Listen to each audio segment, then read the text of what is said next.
Bugün onlara cevap vermeyeceğim demiştim ama kendi gazetedeki köşelerini kanalizasyon gibi kullanan bu ucuz insanlara gazeteci demeyeceğim.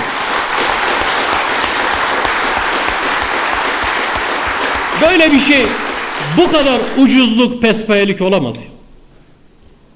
Bu kadar hakareti, küfürü, tehdidi ucuz bir dille, pespaye bir dille anlatan bir medya olamaz.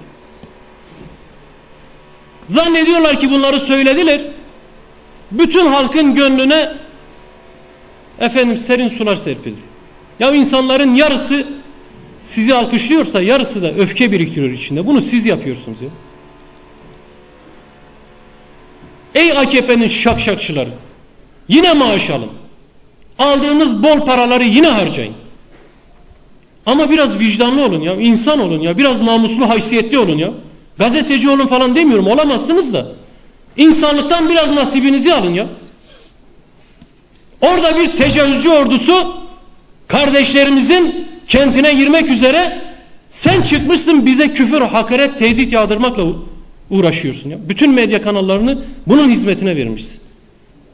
Sonra da halk öfkesi HDP çağırdı da şöyle oldu böyle oldu. Ya siz yapıyorsunuz bunu, siz.